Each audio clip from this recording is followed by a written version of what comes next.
We'll go ahead with next type of circuit, which is LCR. तो कल के lecture में we have seen a rough introduction of LCR circuit. तो आज हम in detail देखेंगे what is LCR circuit. So if you connect AC, so AC connected across series combination of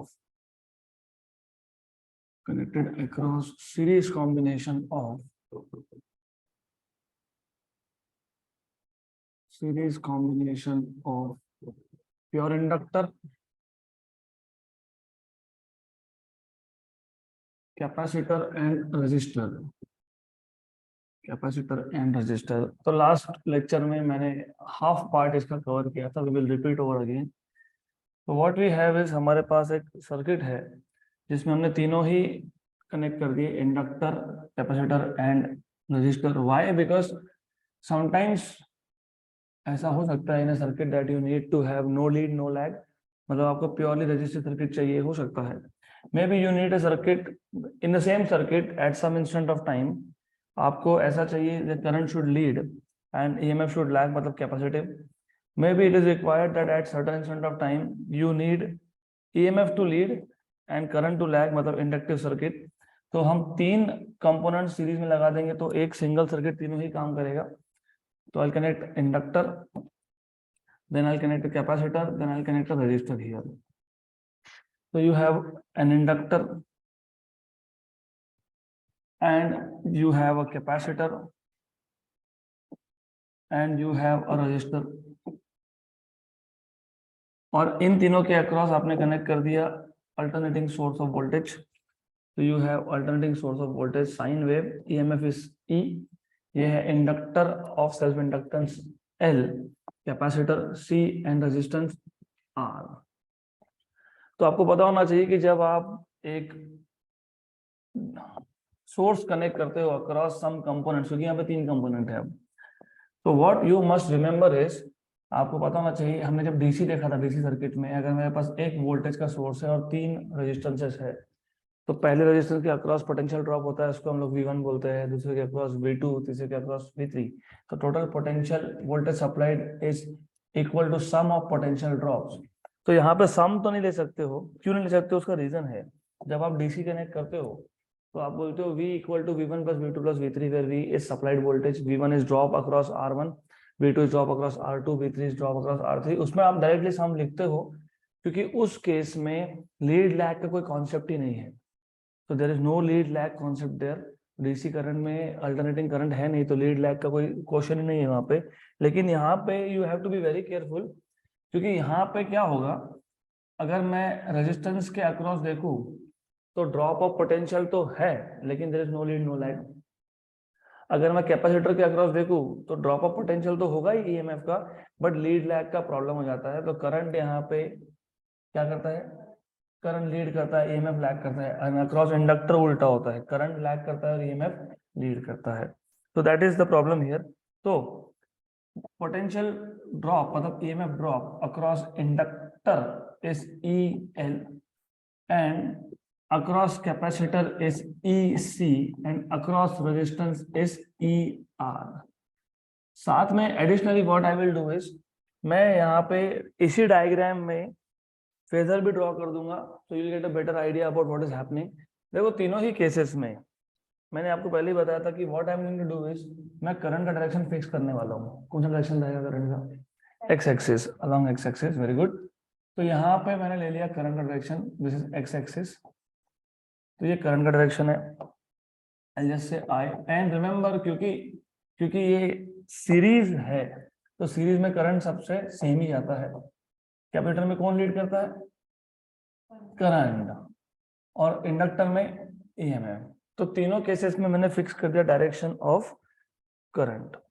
यहाँ पे EMF का डायरेक्शन सेम ही होता है, तो direction of EMF is same. तो this is ER, EMF across resistance R. यहाँ पे EMF lag करता है, तो दिस इज EC. और यहाँ पे EMF लीड करता है, दिस इज EL. तो that is the overall situation of the circuit. Good. और ये सब मैंने डायग्राम में भी दिया है आपको, तो you need not to worry about this. Clear है तक? अब अगर आप स्टार्ट करोगे यहाँ पे, जैसे हमने अभी तक के जो 3 सर्किट थे, पहले सर्किट में हमने क्या बोला कि हमने सोर्स ऑफ वोल्टेज लगाया, source of EMF E equal to E0 sine omega t. फिर दूसरे केस में इंडक्टिव सर्किट में हमने सोर्स ऑफ करंट लिया था I equal to I0 sine omega t, और वापस से कैपेसिटर सर्किट में हमने लिया था E equal to E0 sine omega t. तो यहाँ पे भी आपको कहीं से तो स्टार्ट करना पड़ेगा। So let us consider a source of EMF is applied across the series combination of L, C and R. So consider a source of EMF, a source of EMF is connected across the series combination of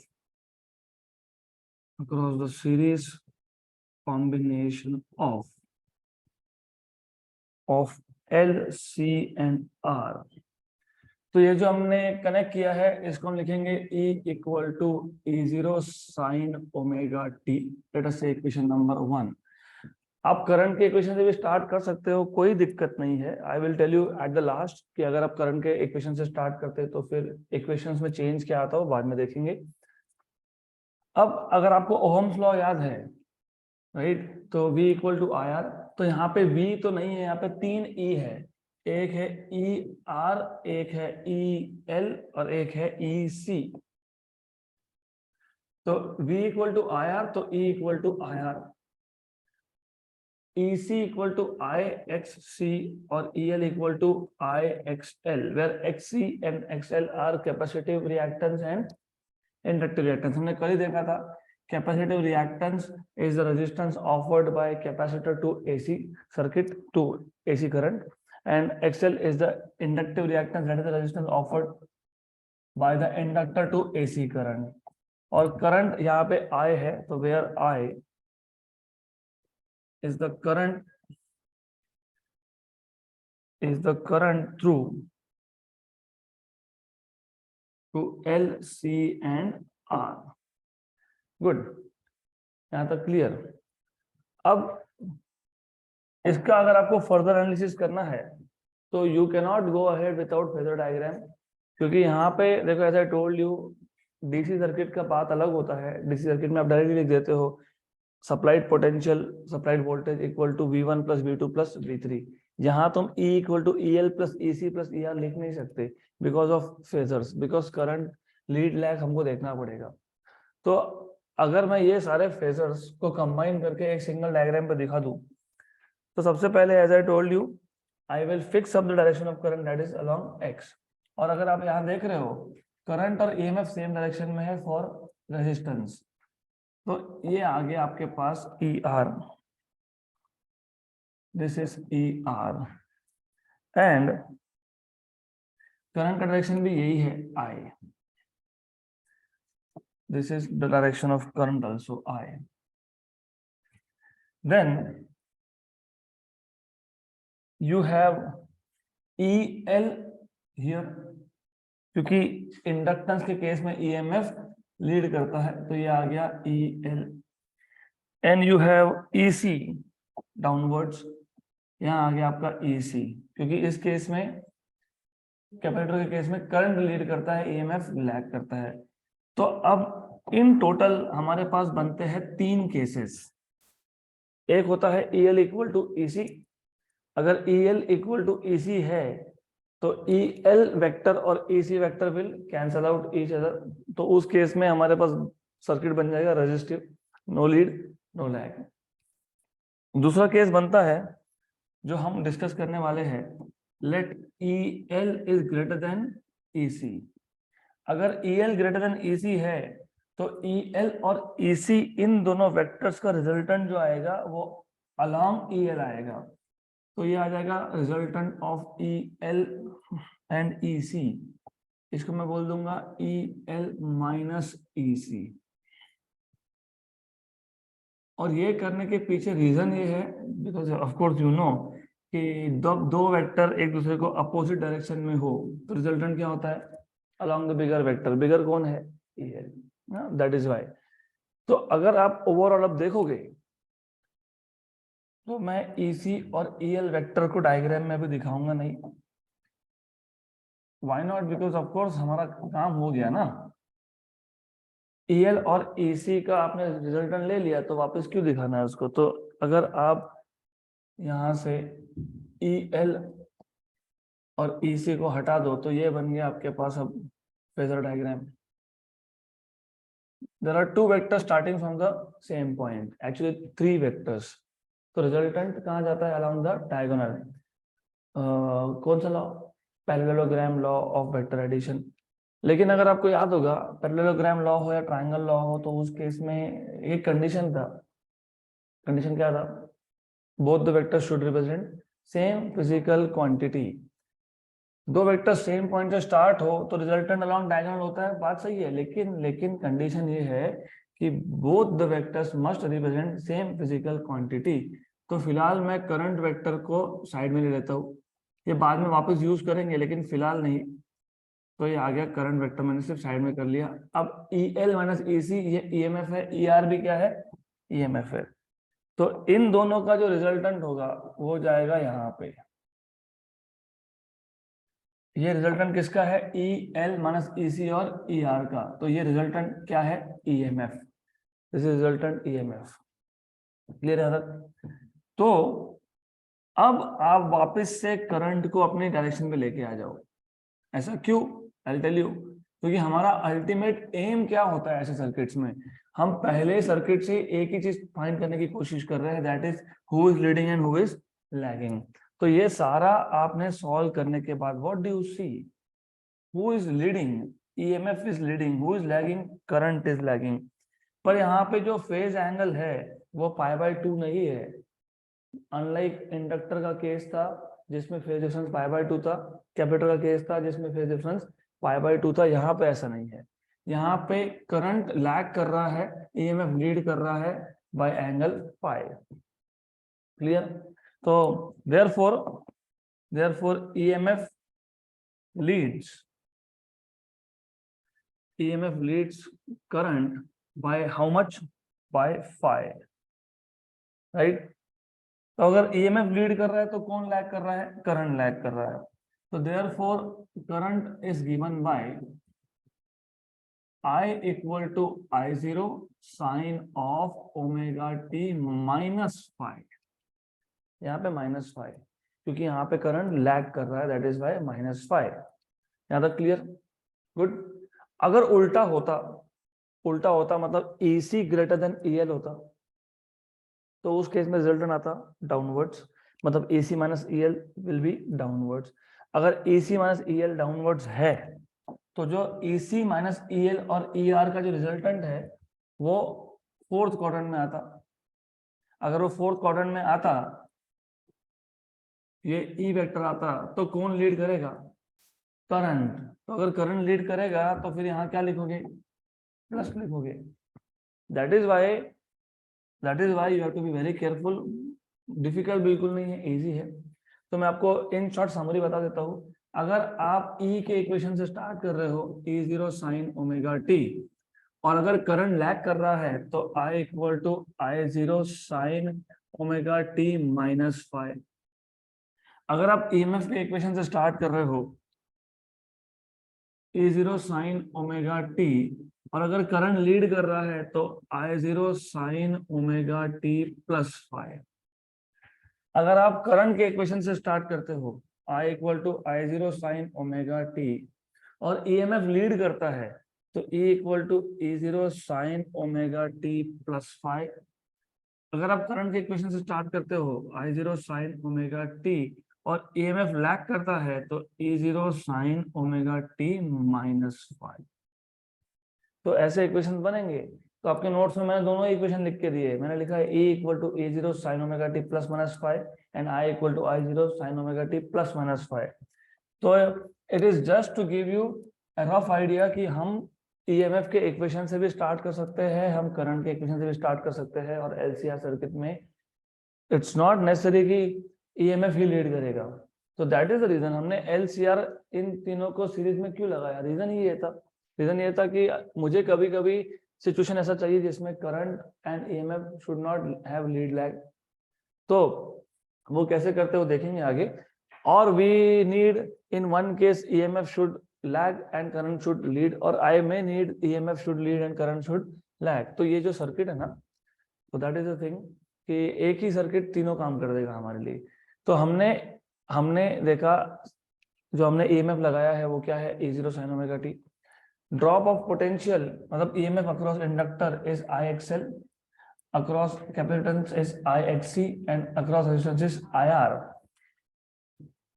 okay, उसके बाद हमने एक phasor diagram draw कर लिया। ये तीनों जो मैंने डायग्राम अलग अलग से ड्रॉ किए, इन तीनों को मर्ज कर दिया और एक फेजर डायग्राम बन गया, जिसमें I और ER में फेज डिफरेंस नहीं है। I और EL में फेज डिफरेंस है π/2 का, EMF लीड कर रहा है। I और EC में फेज डिफरेंस है π/2 का, करंट लीड कर रहा है।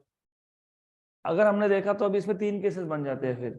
EL इक्वल टू EC, अगर EL और EC इक्वल हो तो दोनों वेक्टर्स एक दूसरे को कैंसिल कर देंगे, तो क्या बचेगा I और ER।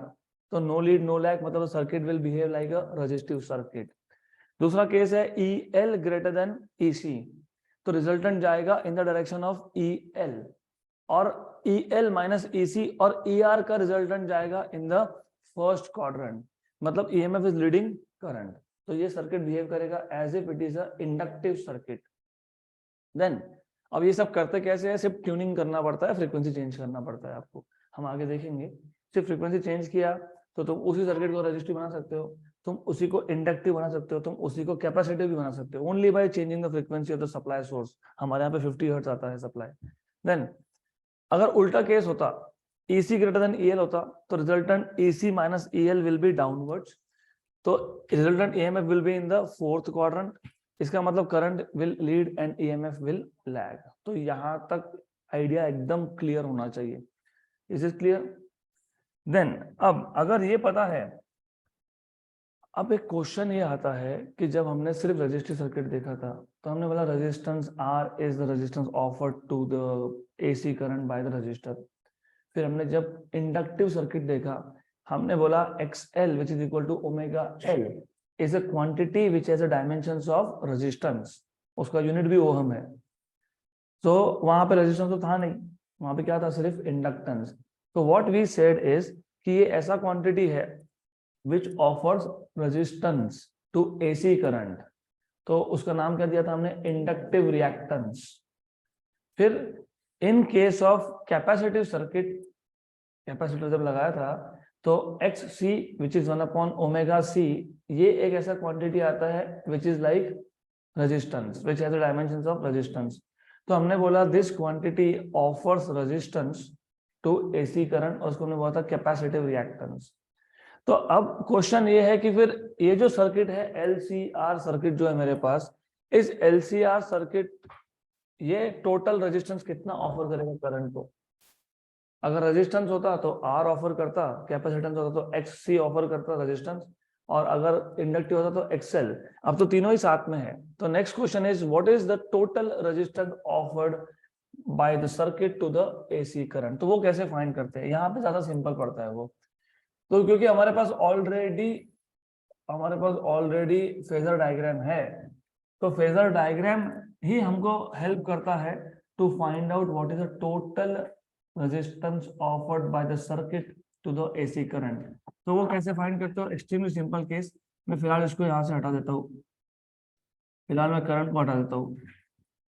E क्या था, EMF, रिजल्टेंट EMF किसका रिजल्टेंट है, EL माइनस EC और ER। अगर मेरे पास दो वेक्टर है A बार और B बार, और अगर दोनों वेक्टर सेम पॉइंट से स्टार्ट हो रहे हैं, और अगर दोनों वेक्टर एक दूसरे को परपेंडिकुलर है, तो what is resultant, under root of A² plus B²। तो ये EL माइनस EC ये एक वेक्टर A जैसा है, और ER ये दूसरे वेक्टर B जैसा है। तो E इन दोनों का क्या है, रिजल्टेंट है। तो रिजल्टेंट आपने अभी बोला under root of first vector square plus second vector square. First vector क्या है, EL माइनस EC² और प्लस ER²। और सीक्वेंस में मैटर नहीं करता है, आपको पहले अगर ई आर लिखना है तो पहले ई आर लिख लो, क्या फर्क पड़ता है।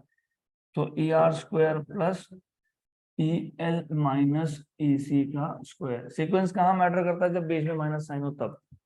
देन अब बट हमने इक्वेशन नंबर 2 से देखा, फ्रॉम इक्वेशन नंबर 2 याद है क्या, E R equal to I R, E L equal to I X L and E C equal to I X C.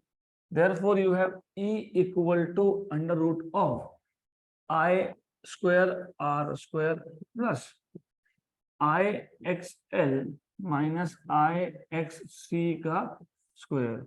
So therefore, E equal to under root of I square R square plus I square common I और I square के common XL minus XC का whole square।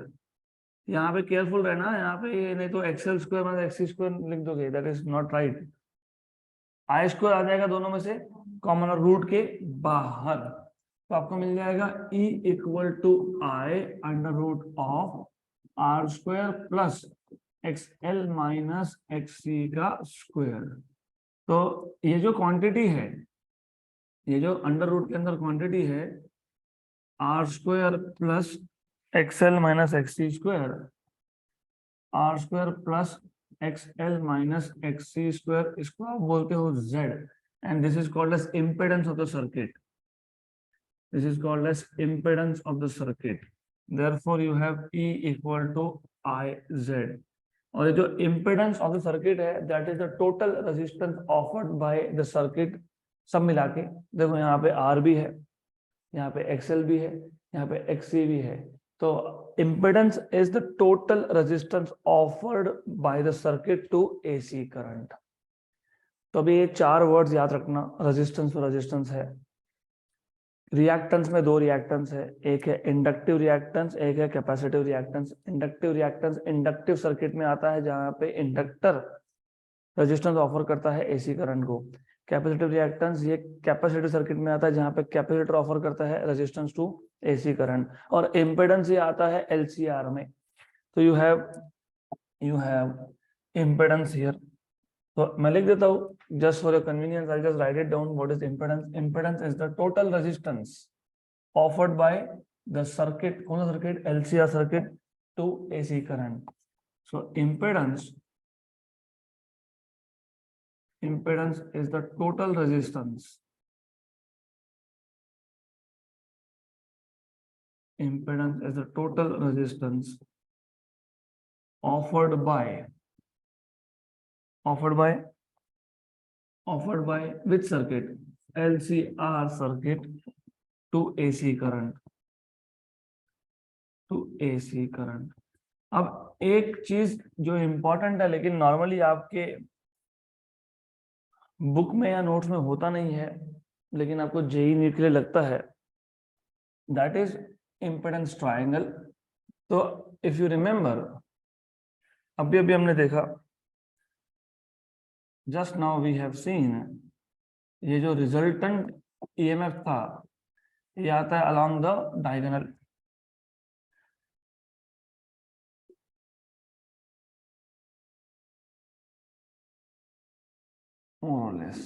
ठीक है, ये है resultant, this is resultant. तो ये EMF है ई, और अभी हमने देखा what is E, I into Z, where Z is impedance, where z is impedance, where z is impedance। what is er? ir, very good। और ये जो वेक्टर है इसको मैं यहाँ पे भी दिखा सकता हूँ, तो ideally I can also show it over here, मैं दिखा सकता हूँ यहाँ पे, कोई प्रॉब्लम नहीं है। what is this? el minus ec, this is el minus ec। लेकिन EL क्या है? IXL, और ये क्या है? IXC। तो I निकाल लेंगे common, XL minus XC। Clear है तक? श्योर। देन यहां पे ये क्या था? ये था phase difference phi, where we already know कि इस सर्किट में कौन लीड कर रहा है, ईएमएफ, कौन लैग कर रहा है, करंट। तो एक साइड है रिजल्टेंट ईएमएफ ई जो है I Z, current into impedance. दूसरा साइड है ई आर जो है आई आर। तीसरा साइड है ए एल माइनस ए सी जो है आई एक्स एल माइनस एक्स सी। तीनों में आई कॉमन है। जब जब ट्राइंगल के तीन साइड में कॉमन फैक्टर हो तो तुम डिवाइड कर सकते हो, उस कॉमन फैक्टर को वहां से निकाल सकते हो। तो निकाल दो, निकाल दिया, क्या बच गया, जेड। निकाल दिया, क्या बच गया, आर। यहाँ से भी अभी हमको ऑलरेडी पता है कि सब हम लोग क्या लिख रहे हैं, तो क्या निकाल दिया यहाँ से, करंट। तो क्या बन गया, बच गया एक्सएल माइनस एक्ससी बच गया। तो अगर आप नोटिस करोगे ये ऐसा ट्राइंगल है जिसमें सिर्फ सिर्फ रेजिस्टेंसेस की बात हो रही है। रेजिस्टेंस है, उसके बाद इंडक्टिव रिएक्टेंस, कैपेसिटिव रिएक्टेंस, और कौन है, इम्पिडेंस है। इसको बोलते हो इम्पिडेंस ट्राइंगल। क्या बोलते हैं इसको, impedance triangle. Simple, this is called as impedance triangle. तो सेम सिचुएशन है, सिर्फ यहाँ पे जो ट्राइंगल है, this triangle is in terms of EMF और this triangle is in terms of impedance. Clear यहाँ तक। तो ये जो ट्राइंगल हमने यूज किया, यहां से या फिर यहां से हम कुछ इंफॉर्मेशन निकाल सकते हैं और दोनों से सेम ही मिलेगा। सपोज मैं ये ट्राइंगल यूज कर लेता, तो what will be tan phi, opposite side upon adjacent side. Okay, so you can say, अब वो ट्राइंगल मैं यहाँ पे यूज कर ही लेता हूँ, सामने आएगा हमारे।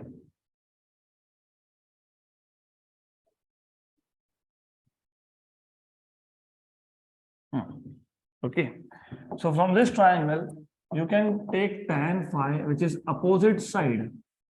Opposite side is EL minus AC upon ER. Tan phi equal to EL is IXL, EC is IXC upon IR. I common निकाल के कर दिया, कैंसल। तो tan phi equal to XL minus XC by R। बराबर। ये तुम directly impedance triangle से भी निकाल सकते थे। देखो इम्पिडेंस ट्रायंगल में tan phi is opposite side upon adjacent side, XL minus XC by R। तो यहां से आपको इंफॉर्मेशन मिल सकती है कि कौन सा सर्किट है। देखो एग्जांपल, फॉर एग्जांपल तीन टाइप के सर्किट मैंने बताया आपको, तो ये रेजिस्टिव, इंडक्टिव, कैपेसिटिव। रेजिस्टिव कब होता है, जब EL इक्वल टू EC होता है। EL इक्वल टू EC मतलब IXL equal to IXC, resistive circuit.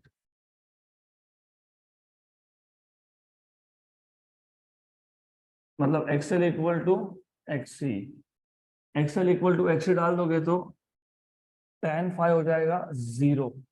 tan phi 0 मतलब phi equal to 0। phi equal to 0 मतलब करंट का और EMF का डायरेक्शन सेम है, नो लीड नो लैग। हो गया, राइट। दूसरा इंडक्टिव सर्किट। इंडक्टिव सर्किट कब होता है, जब EL is greater than EC, मतलब IXL is greater then IXC, मतलब XL is greater then XC, मतलब XL minus XC is greater then 0, positive. बराबर। तो न्यूमरेटर पॉजिटिव। रेजिस्टेंस तो कभी नेगेटिव होता नहीं, कभी सुना है ऐसा नेगेटिव रेजिस्टेंस, नहीं हो सकता ना। तो न्यूमरेटर पॉजिटिव, डिनोमिनेटर भी पॉजिटिव। तो tan phi is positive, therefore tan of phi is positive. tan phi positive के लिए phi होता है पॉजिटिव। phi पॉजिटिव होना मतलब ईएमएफ एंटी क्लॉकवाइज में आगे होना। क्योंकि मैथमेटिक्स, इसलिए मैं बोलता हूँ ना, फिजिक्स का प्रॉब्लम नहीं है, आप लोगों को काम से मैथ्स पे करना है। Chapter number 1 of 11 mathematics, directed angles, all the angles measured in anti-clockwise direction are taken to be positive। तो मैंने वही बोला, phi पॉजिटिव आना मतलब एंटी क्लॉकवाइज। तो ईएमएफ जो है वो एंटी क्लॉकवाइज में आगे है और करंट पीछे रह गया, तो कौन लीड कर रहा है, ईएमएफ। हो गया इंडक्टिव सर्किट। फिर आ जाता है last type of circuit, capacitive circuit. अब इस केस में क्या होता है ना, EL is less than EC, मतलब IXL is less than IXC, मतलब XL is less than XC, मतलब XL minus XC is less than 0, मतलब tan phi is negative, tan phi negative मतलब phi is also negative, phi negative. Clockwise angle चला गया क्योंकि clockwise angle are taken to be negative, तो EMF is lagging and current is leading. तो circuit कौन सा है, कैपेसिटी सर्किट है। तो इतना कुछ इंफॉर्मेशन मिल सकता है आपको एक सिंगल इक्वेशन से, राइट। अब और एक इंटरेस्टिंग चीज है, ये जो सर्किट हमने लिया, इस सर्किट में स्पेशल केसेस बनते हैं, तो मैं दोनों स्पेशल केसेस बता देता हूं आपको। तो you have two special cases, एक सर्किट को हम बोलेंगे LR सर्किट, एक को हम बोलेंगे RC सर्किट। तो one circuit is called as LR circuit. नाम में ये LR मतलब इसमें क्या है, इंडक्टेंस और रेजिस्टेंस, मतलब capacitance is not there, capacitance नहीं है। अब कैपेसिटेंस नहीं है ये कब होगा, ये तब होगा जब आपके पास इंपेडेंस की वैल्यूज थी, आपके पास इंपेडेंस है ना, Z इक्वल टू क्या था, under root of R square plus XL minus XC square, बराबर। इफ यू रिमेंबर, अगर आपके पास कैपेसिटर है ही नहीं तो XC इक्वल टू 0, राइट।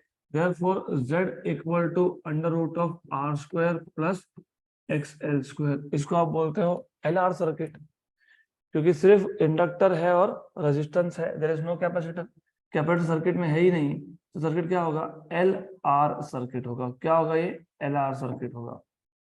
तो कौन लीड करेगा, EMF लीड करेगा, क्योंकि रेजिस्टेंस तो लीड लैग करवाता नहीं है, कौन करवाता है, इंडक्टर। तो इंडक्टर EMF को क्या करवाता है, लीड। तो EMF will lead and this is the effective impedance which is under root of R square plus XL square. दूसरा है RC सर्किट, इसके बाद आ जाएगा RC सर्किट। RC सर्किट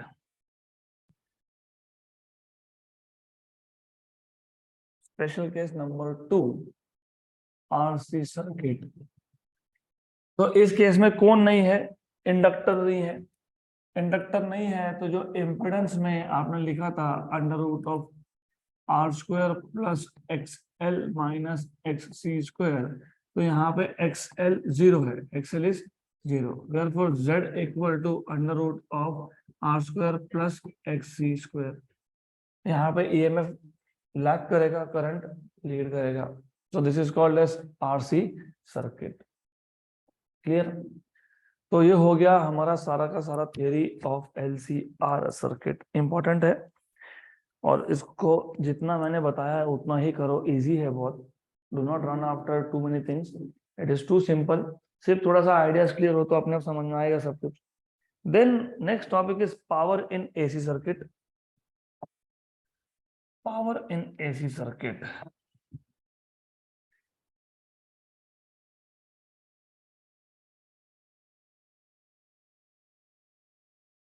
अब पावर इन AC सर्किट पे जाने से पहले हम देखते हैं कि हमको पावर इन DC सर्किट का क्या पता है। So we know that power in DC circuit is given by, what is power, rate at which work is done, work done per unit time। लेकिन पावर का इक्वेशन क्या आता है, I square R, T नहीं, वो T लिखा हुआ तो हीट हो जाता है, वो I square R then V square by R then V into I। So the rate at which work is done is power, and for DC circuit the power is given by V into I। Similarly for AC circuit, similarly for AC circuit. अब problem ये क्या है ना, यहाँ पे देखो, the issue is कि DC circuit में पावर हमेशा कांस्टेंट रहने वाला है। क्यों, क्योंकि वहां पे वोल्टेज फ्लक्चुएटिंग नहीं है, वहां पे अल्टरनेटिंग वोल्टेज है क्या, नहीं, ये फिक्स वैल्यू है। मैंने आपको बहुत बार बताया, ये देखो बैटरी है मेरे पास, इस पे लिखा हुआ है 9 वोल्ट, तो फिक्स वोल्टेज है, ये करंट देगा, फिक्स करंट देगा। मान लो इसने 10 एम्पियर का करंट दे दिया, मान लो मैंने इसको एक रेजिस्टेंस के अक्रॉस कनेक्ट कर दिया, एक्सटर्नल रेजिस्टेंस, और इसने 10 एम्पियर का करंट दे दिया, what is power, 90। It will always give you same power, क्योंकि करंट भी फिक्स्ड वैल्यू है और वोल्टेज भी फिक्स्ड वैल्यू है। लेकिन जब आप एसी की बात करते हो, अब एसी की जब बात करते हो तो आपको एक वर्ड ऐड करना पड़ता है, इंस्टेंटेनियस पावर। क्यों? क्योंकि यहां पे हो क्या रहा है, इवन दो कि अगर सर्किट रजिस्टिव भी हो, हम स्टार्ट वहीं से करेंगे रजिस्टिव सर्किट से, अगर सर्किट रजिस्टिव भी हो तो भी वोल्टेज और करंट, इनके जो वैल्यूज है ना वो चेंजिंग है। तो अगर मैं इस पॉइंट पे देखता हूं, what is power, zero, instantaneous power is zero. यहाँ पे देखता हूं तो इंस्टेंटेनियस पावर इज मैक्सिमम, यहाँ पे वापस देखता हूं तो जीरो, यहाँ चेक करता हूं तो इन बिटवीन। तो यहाँ पे जब आप पावर की बात करते हो तो डीसी में कैसा है कि आपने बोल दिया power is given by V into Y, इधर नहीं चलेगा, इधर आपको दो अलग अलग पावर की बात करनी पड़ेगी। एक है इंस्टेंटेनियस, मतलब at a particular instant of time, और एक है एवरेज। तो similarly for AC circuit, instantaneous power is given by, instantaneous power is given by P equal to, P equal to क्या लिखोगे, इंस्टेंटेनियस E इंटू आई। तो P equal to E क्या है, E क्या है, E0 sine omega T, I क्या है, I0 sine omega t plus minus 5। वो ऐसा क्यों लिखा मैंने, देखो अभी नोट से थोड़ा सा लिखने का तरीका अलग है, मैं आऊंगा उस पर भी। मैं फिलहाल तुमको जनरल आइडिया दे रहा हूँ। मैंने आप अभी तक ये नहीं बोला कि सर्किट रजिस्टिव है, इंडक्टिव है, कि अगर मैं बोलता रजिस्टिव है तो फाई की वैल्यू जीरो है, उसमें क्या लिखोगे, E zero sine omega t, I zero sine omega t, correct. अगर मैं बोलता हूं इंडक्टिव है, दो चीज कर सकते हो अभी। अभी आप, क्योंकि इंडक्टिव में करंट लीड नहीं करता है, करंट लैग करता है, कितने से, पाई बाय टू, तो तुम यहाँ लिखोगे माइनस पाई बाय टू, वो भी चलेगा, चल सकता है। या फिर अगर आपको याद होगा, हमने जब इंडक्टिव सर्किट देखा था, हमने स्टार्ट कहां से किया था, करंट के इक्वेशन से, आई जीरो साइन ओमेगा टी, और ईएमएफ क्या आया था, E zero cos omega T. याद आ रहा है, नहीं याद आ रहा है, ठीक है, मैं वापस आता हूँ उस चीज पे, मैं वापस बता देता हूँ आपको, डोंट वरी अबाउट इट। ये जनरल इक्वेशन है, यहाँ इसको यूज करोगे तो भी चलता है। सिर्फ रेजिस्टिव सर्किट होगा तो फाई की वैल्यू जीरो, इंडक्टिव होगा तो फाई की value minus pi by two, क्योंकि करंट वहां पे लैग करता है, और कैपेसिटिव होगा तो फाई की value plus pi by two, क्योंकि वहां पे करंट लीड करता है। या तो ये मेथड यूज कर लो, आंसर सेम आएंगे, आंसर में कोई भी डिफरेंस नहीं है। या फिर एक काम करते हैं, अब before we go head to the power, I just give you very very quick recap of L C and R, तीनों सर्किट्स अलग अलग से, एल सी एंड आर। तो पहले मैं देखूंगा रजिस्टिव, फिर मैं देखूंगा capacitive, and ultimately at the last I will see inductive. या तो जैसे भी इंडक्टिव पहले कर लो, क्या फर्क पड़ता है, डजंट मैटर। तो लेट अस से यहाँ पे हमारे पास एक सोर्स ऑफ ईएमएफ है, देन रेजिस्टिव, इंडक्टिव, कैपेसिटिव। सिर्फ पावर के इक्वेशंस आपको डिराइव करते आने चाहिए, इसके लिए मैं बता रहा हूँ, मैं डिटेल में नहीं जाऊंगा। I will not even draw phasor diagrams here, because you already know now, क्योंकि हमने अभी तो किया ये फेजर डायग्राम, देखो उसी के ऊपर दिया है फेजर डायग्राम। तो यहाँ पे इन दिस केस रेजिस्टेंस है, यहाँ पे इंडक्टेंस है, इंडक्टर है, यहाँ पे कैपेसिटर है। तो you have a capacitor here C, और बुक टू बुक लिखने के तरीके अलग होते हैं, याद रखना। Do not get confuse by comparing with some other standard books. क्योंकि मैंने अभी बताया कि मेरा नोट्स बनाने का, मेरा लिखने का तरीका अलग होता है। मैं ट्राई करता हूँ कि इंटीग्रेशंस नहीं इन्वॉल्व करने, मैं डेरिवेटिव से करता हूँ, और इसलिए इक्वेशन थोड़े सिंपल बन जाते हैं। यहाँ पे हमने ई का इक्वेशन लिया था A0 sine omega t, current आ गया था I0 साइन ओमेगा टी। तो जब मैं पावर की बात करूंगा तो E इंटू आई, इन दोनों को मल्टीप्लाई करना है, इंस्टेंटेनियस पावर मिल जाएगा। तो मैं लिख देता हूँ instantaneous power, okay, power instantaneous equal to E into I, which is equal to E0 sine omega t into I0 sine omega t, मतलब E0 I0 sine square omega T.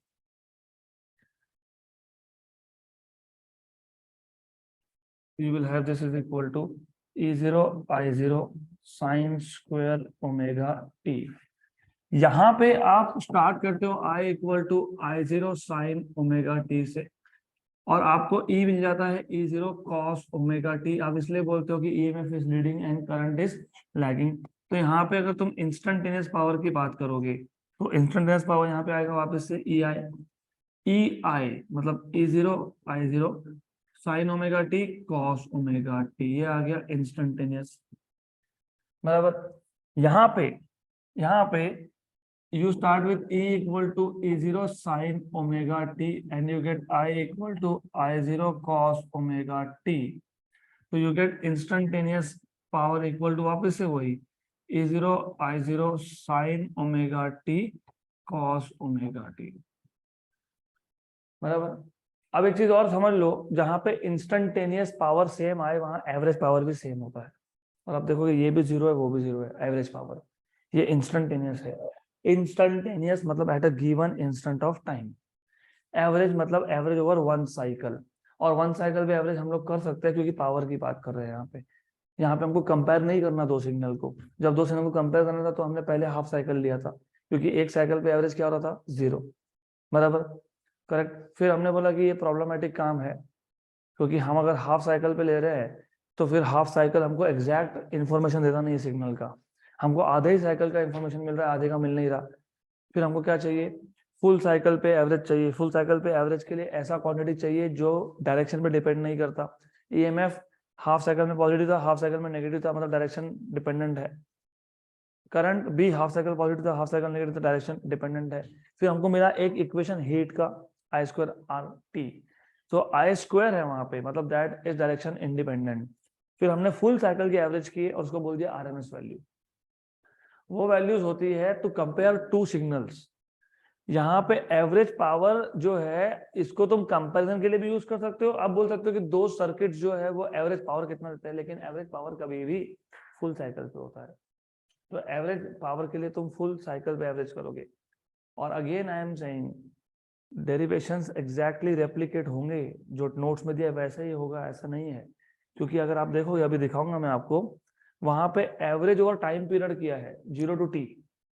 एक cycle उसका half part T/2, half part T/2। तो तुम 0 से t पे integrate करो या तो तुम 0 से 2π पे इंटीग्रेट करो, बात एक ही है। देखोगे तुम, वो भी आते हैं उस पर भी। What is omega, 2π by time period. बराबर, करेक्ट। तो अगर तुम टाइम पीरियड पे इंटीग्रेट करते हो तो तुम क्या लिखते हो, 0 to t। अगर तुम थीटा पे करते हो तो क्या लिखते हो, 0 to 2π। बराबर। तो अभी देखते हैं वो हम लोग कैसे करना है। तो ये एक बेसिक आइडिया बन गया। अब हमारे पास तीन सर्किट्स थे, रेजिस्टिव, इंडक्टिव, कैपेसिटिव। तो पहला ही टॉपिक तुम देखोगे तो average power associated with resistance, power in AC circuit with resistance. तो average power associated with resistance, average power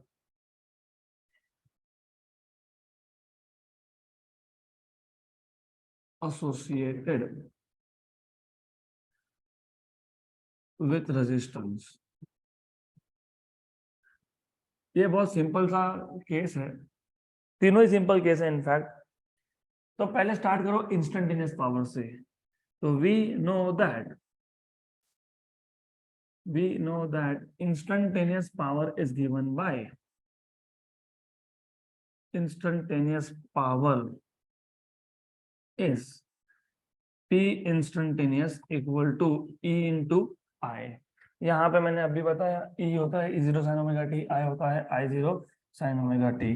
तो ये आ जाएगा E0 sine omega T, I0 sine omega T. ये आ जाएगा E0 I0 sine square omega T. ये आ गया instantaneous, बराबर। इसी को मैं फिलहाल बोल देता हूँ P। Therefore, average power over one cycle is average power over one cycle is। मैं अभी पहले आपको टेक्स्ट बुक में जो लिखा है, नोट्स में जो लिखा है बता देता हूँ।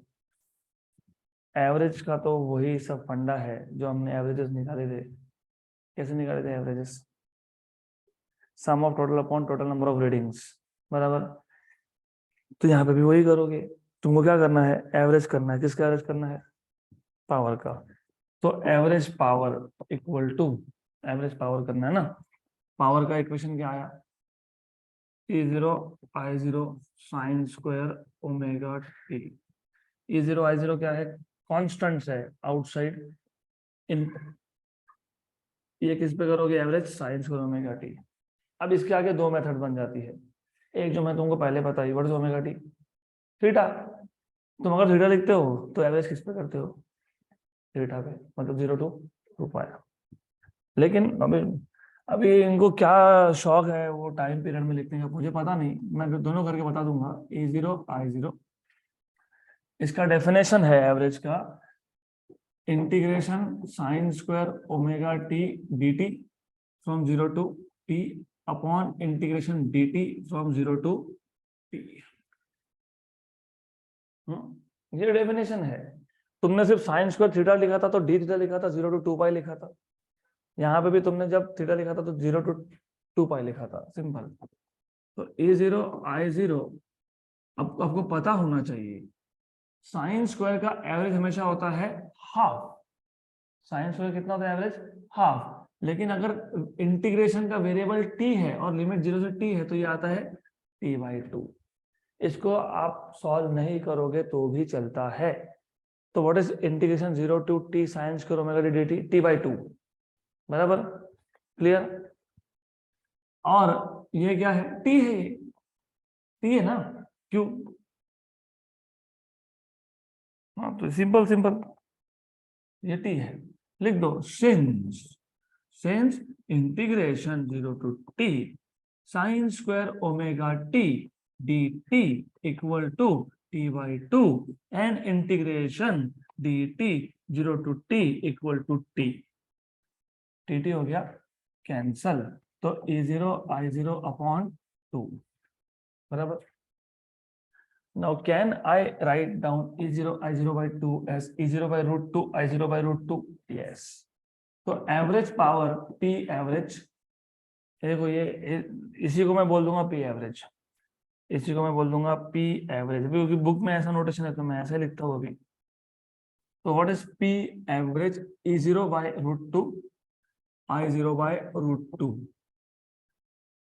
What is E0 by root 2? ERMS. What is I0 by root 2? So what is average power? ERMS IRMS। ये आ गया average power of resistive circuit. This is one method. तुमको थोड़ा सा अलग तरीके से करना है, कोई दिक्कत नहीं है। और अल्टरनेट मेथड यहां से आगे, तो average power P average equal to क्या आ गया? E0 I0 outside sine square omega t, मैं साइन स्क्वायर थीटा लिख दूंगा क्योंकि हमने ऑलरेडी करके रखा है। Is equal to E0 I0, ये आता है integration sine square theta d theta from 0 to 2 pi, over one cycle कर रहे हो तुम, d theta from 0 to 2 pi. This is equal to E0 I0। ये आपको याद है? नहीं याद? क्यों याद नहीं? याद होने चाहिए छोटी छोटी चीजें। ये याद है? 1 minus cos 2 theta by 2 D theta from 0 to 2 पाई, ये है थीटा फ्रॉम 0 to 2 पाई। फिर ये आ गया E0 I0, अपर लिमिट माइनस लोअर लिमिट मतलब कितना 2 पाई, और ये जो 2 है ये आउटसाइड लाएंगे, चलो बाद में लाते हैं। ये आ गया 2 बाहर, अंदर क्या बचा, integration 0 to 2 pi 1 minus cos 2 theta d theta, 2 into 2 4, so this is equal to E0 I0 upon 4 pi, integration 1 into d theta is d theta minus integration cos of 2 theta d theta, limit कहां से कहां तक, 0 से 2 pi तक, 0 से 2 pi तक, okay. Then this is equal to E0 I0 by 4 pi, ये आता है थीटा, ये आता है sine 2 theta by 2, from 0 to 2 pi. फिर अगर आपको याद होगा upper limit minus lower limit जब तुम करते हो यहाँ पे, याद है कि नहीं, सिर्फ 2 पाई ही बचता है, 2 pi sine of 2 into 2 4 pi that is 0, theta की जगह पे 0 0, साइन ऑफ 0 इज 0, तो सिर्फ क्या बचता है 2 पाई, 1 जा एंड 2 जा, तो क्या आ गया E0 I0 बाई 2, मतलब क्या आ गया E0 by root 2 into I0 by root 2, तो आपको मिल जाएगा average power equal to E0 by root 2 into I0 by root 2 which is equal to ERMS into IRMS, वही सेम सेम। तो दोनों में से कोई भी अप्रोच चलेगा, एंड मैं ना जानबूझ के थोड़ा सा तुमको out of the text book बताता हूँ, क्योंकि I want that to develop the ability to think mathematically also. वो टेक्स्ट बुक पढ़ाना एज इट इज बता देना कोई भी कर लेगा वो, that is not my job, क्योंकि तुमको सीईटी जेई नीट में समझेगा कि जब तुम थिंकिंग एबिलिटी डेवलप करते हो तो एक ही क्वेश्चन तुम दो तरीके से सॉल्व कर सकते हो, 0 to t है, फुल साइकिल है, एंगल कितना होता है फुल साइकिल पे 0 to 2 पाई, गुड। उसके बाद था इंडक्टिव, तो जैसे आपने यहाँ बोला average power associated with resistance, वहां बोलोगे average power associated with inductor, inductance मतलब average power associated with inductance और इंडक्टर, इन्होंने क्या बोला है वो देख लेंगे, इंडक्टर बोला है विथ एन इंडक्टर, तो सब कुछ सेम ही तो है। व्हाट इज इंस्टेंटेनियस, हाँ EI, हमने इंडक्टर के केस में E0 cos omega T derive किया था, ये था I0 sin ओमेगा टी, तो ये आ जाएगा E0 I0 sin omega t cos omega t, जब जहां पे भी sin omega t cos omega t आए एवरेज 0 हो जाता है, देखोगे कैसे, तो एवरेज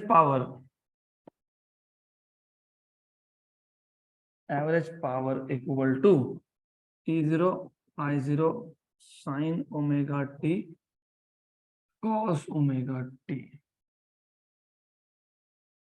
इसमें से तुम E0 I0 निकाल लोगे, अंदर बचेगा sin omega t cos omega t, बराबर।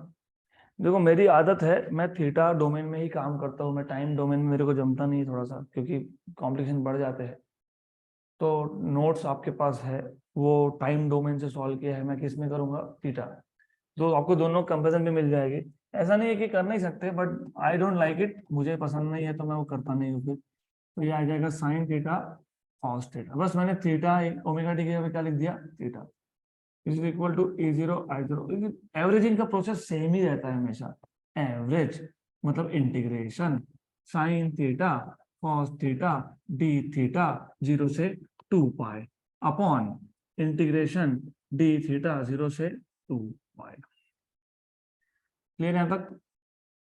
देन अब प्रॉब्लम ये है कि तुमने sine theta into cos theta multiplication का इंटीग्रेशन सीखा नहीं, सीखा क्या नहीं, इंजीनियरिंग फर्स्ट ईयर में आएगा वो, अभी नहीं है वो, M1 या M2 में है वो, बाद में देखोगे, बट हुआ है क्या, अच्छा ओके चलो, लेकिन चलो नहीं भी हुआ होता तो 2 से मल्टीप्लाई डिवाइड कर लो, 2 sine theta cos theta is sine of 2 theta, तो ठीक है, मैं ये बोल रहा था कि डायरेक्ट की बात कर रहा था मैं, डायरेक्ट भी आएगा, इंजीनियरिंग में आता है वो, अगर साइन स्क्वायर थीटा और कॉस स्क्वायर थीटा बोल दिया या sign square theta cos cube theta बोल दिया तो कैसे करोगे, नहीं वो नहीं सीखा ना, वो तो इंजीनियरिंग में सीखते हो, sine theta raise to n cos theta raise to m, इसका इंटीग्रेशन डायरेक्ट सीखोगे, डायरेक्ट फॉर्मूला बनाओगे, वो अगले साल, अभी छोड़ दो, फिलहाल इस पे फोकस करो। तो मैं काम करता हूँ, मैं ऐसा करता हूँ कि मैं मल्टीप्लाई और डिवाइड बाय 2 कर लेता हूँ।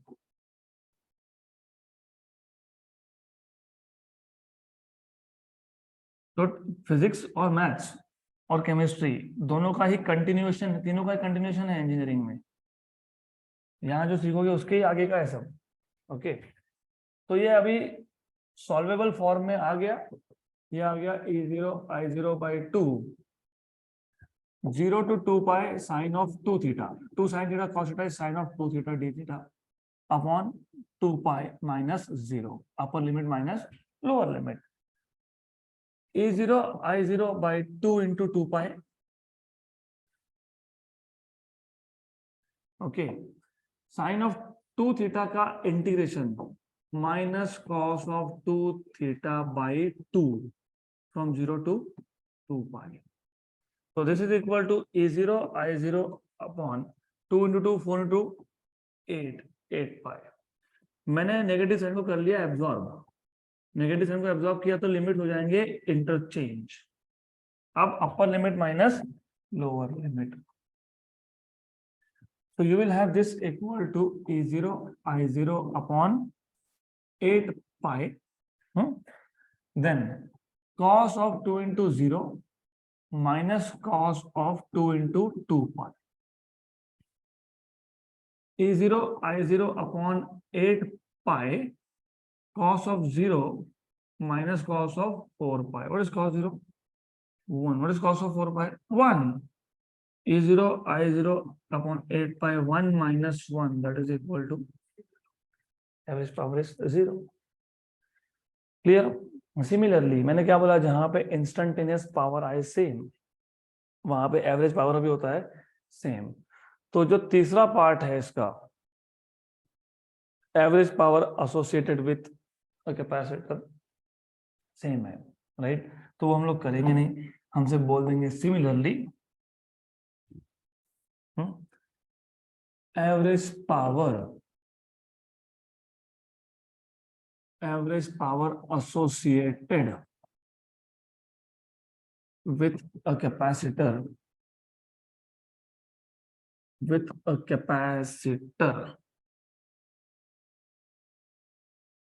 तो ये तुम लोग करोगे तो P average equal to 0, same ही आएगा ना, क्योंकि इंस्टेंटेनियस सेम है, प्रोसेस सारा का सारा सेम है, it is all same. Good, अब आ जाते हैं एवरेज पावर किसमें, LCR में, average power in LCR circuit. अब ये थोड़ा सा कॉम्प्लिकेटेड बन जाता है, LCR सर्किट का थोड़ा मैथमेटिक्स ज्यादा है, देखते हैं। Last case is average power in LCR circuit. अब यहाँ पे कॉम्प्लिकेटेड क्यों है? द रीजन इज, हमने स्टार्ट किया था E equal to E0 sine omega t से, डिपेंड करता है वैल्यूज पे, अब डिपेंड करता है कि EL इक्वल टू EC अगर हो, EL EC कैंसल हो गया तो सर्किट बन गया रेजिस्टिव, तो आ गया I0 sine omega T. EL greater than EC हो गया तो सर्किट बन गया इंडक्टिव, इंडक्टिव सर्किट में करंट लैग करता है और EMF लीड करता है। अगर EC ग्रेटर देन EL हो गया तो सर्किट बन गया कैपेसिटिव, यहाँ पे करंट लीड करता है, बराबर ना, तो बीच में प्लस माइनस आएगा। Is this clear? तो हमने EMF से स्टार्ट किया। अब यहाँ पे फाइंड कर लो what is instantaneous power.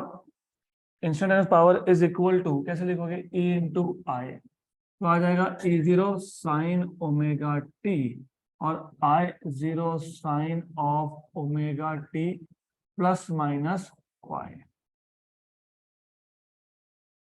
Clear है तक? पक्का? देन कर लो इनको मल्टीप्लाई, सिंपल, तो ये आ जाएगा E0 I0 sine omega t sine of, अभी देखो बात ऐसी है, ये sine of A plus B का फॉर्म है, sine of A plus B का फॉर्म है और sine of A minus B का फॉर्म है। तो आपको याद है sine of A plus B, A minus B.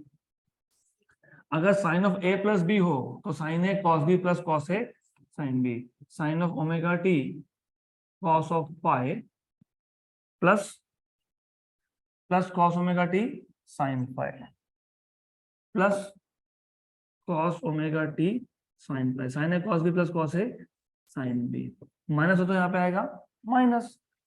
अब इसको पहले टर्म से उसको पहले टर्म से कर दो मल्टीप्लाई। तो you have this equal to E0 I0 sine omega t into sine omega t sine square omega t और साथ में cos phi plus minus E0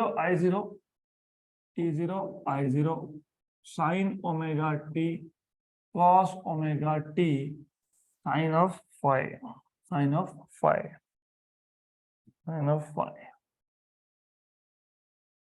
आ गया। ये क्या है पता है? Instantaneous power. ये क्या है? इंस्टंटेनियस पावर है। एवरेज पावर निकालने के लिए इन सबका क्या करोगे? एवरेज। तो यहाँ पे दो टर्म्स है, तो याद रखना इसका करेंगे हम लोग एवरेजिंग।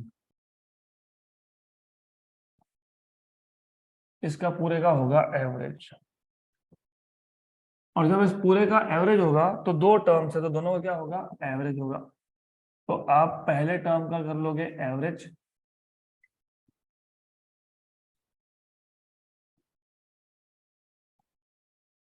प्लस माइनस आप दूसरे टर्म का कर लोगे एवरेज।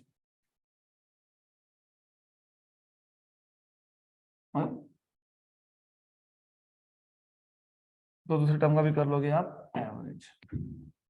और जब आप एवरेज करते हो तो कॉन्स्टेंट्स में निकाल लेते हो बाहर। Cos of phi, phi is a constant, phi is phase difference, constant ही होता है ना। पाई बाय 2 कांस्टेंट वैल्यू है, पाई बाय 4 कांस्टेंट वैल्यू है। For a given value of EL EC phase difference क्या होगा? कांस्टेंट होगा। तो अंदर कौन बचेगा? साइन स्क्वायर ओमेगा टी, बराबर। Good. Then plus minus E0 I0 sine phi constant. अभी मैं शॉर्टकट्स मारने वाला हूं क्योंकि हमने बहुत बार कर लिया, अभी बहुत ही बार कर लिया। Sign omega t cos omega T का एवरेज 0 होता है, सेकेंड टर्म 0 है। साइन स्क्वायर ओमेगा टी का एवरेज T/2 होता है, अभी बताया था मैंने। तो यहाँ पे do not waste your time. इधर तुम डायरेक्ट बोलो कि हमको ऑलरेडी पता है कि साइन स्क्वायर ओमेगा टी का एवरेज होता है T/2 और sign omega t cos omega T का एवरेज होता है 0। तो therefore you have average power P average equal to E0 I0 cos phi, E0 I0 cos of phi, और ये आ जाएगा T/2। बराबर। एक गलती कर दी तुमने, नीचे T/2 और यहाँ पे T भी तो आता है ना। अरे इंटीग्रेशन में डिनोमिनेटर में लिखा नहीं क्या था? अरे बाबा, कहाँ गए, कहाँ पे गए? ये देखो, ये लिखा था कि नहीं? था कि नहीं? साइन स्क्वायर ओमेगा टी का एवरेज एक्चुअली T/2 नहीं आता है, T/2/T आता है। मतलब क्या आता है? 1/2। क्या आता है? 1/2। तो एक काम करना, अब सीधा क्या लिख देना यहाँ पे? 1/2, 1/2। तो ये क्या आ गया? 1/2, बराबर। क्लियर? पक्का पक्का, श्योर श्योर। तो what is average power? E0 I0/2। Can I write down √2 yes, cos phi, बराबर। तो what is P average? ERMS IRMS cos phi। है ना क्लियर? अब इंटरेस्टिंग है ये चीज, इसको आप बोलते हो एपरेंट पावर। क्या बोलते हो? Apparent power. इसको आप बोलते हो पावर फैक्टर। क्या बोलते हो? Power factor. और apparent power into power factor total multiplication, मतलब कौन? एवरेज। इसको बोलते हो ट्रू पावर। क्या बोलते हो? तो ट्रू पावर मतलब कौन? P average. या फिर ट्रू पावर कौन? Apparent power into power factor. इसको क्या बोलते हो? True power. मतलब true power equal to apparent power into power factor. तो पावर फैक्टर क्या आएगा? नहीं, cos फाई तो है ही। रुको रुको रुको, तो ट्रू पावर क्या आ गया आपके पास? ट्रू पावर क्या आ गया? Apparent power into power factor. तो पावर फैक्टर क्या आ गया आपके पास? पावर फैक्टर क्या आ गया? Ratio of true power upon apparent power. True power upon apparent power, बराबर। और ये जो ट्रू पावर होता है, सॉरी, ये जो पावर फैक्टर होता है, ये कौन होता है? cos phi. तो मिल गया ना ट्रू पावर क्या है? ट्रू पावर क्या है आपके पास? E R M S I R M S cos phi, done, upon apparent, बराबर ना। E R M S I R M S cos phi upon E R M S I R M S, E R M S I R M S, तो क्या बचा? cos phi. तो वो तो बोल रहा हूँ मैं, cos फाई है। यहाँ तक क्लियर? अभी ये ना cos फाई बहुत इंटरेस्टिंग चीज है, इट इज टू इंटरेस्टिंग। तो इसके आगे का हम तो देखेंगे बाद में, लेकिन मैं आपको पहले अभी बता देता हूँ। अगर रजिस्टिव सर्किट होता, फाई की वैल्यू कितनी थी? जीरो। जीरो थी, पक्का जीरो थी। Put zero, what is cos zero? 1। E R M S I R M S, यही तो एवरेज पावर था। आज ही तो किया हमने, आज ही किया ना। कहाँ गया? कहा गया? देखो है, बराबर, करेक्ट। और अगर ईएमएफ लीड कर रहा है तो cos फाई, फाई की वैल्यू पे डिपेंड करेगा। सपोज ईएमएफ लीड कर रहा है पाई बाय 2 से, what is cos pi by 2? 0। तो what was average power in inductive circuit? 0। अगर कैपेसिटेंस है, कैपेसिटिव सर्किट है, तो कौन लीड कर रहा है? करंट। अगर पाई बाय 2 से लीड करता है तो 0। एवरेज पावर कितना है? 0। गुड। तो that is the end of average power. अब हमारा से बच जाता है एलसी ऑसिलेशन और 2 टाइप के resonant circuit. In total 3 + 1 4 topic हमारे बाकी है। तो that I will wind up tomorrow, और उसके बाद बचेंगे सिर्फ numericals. So that's it for today.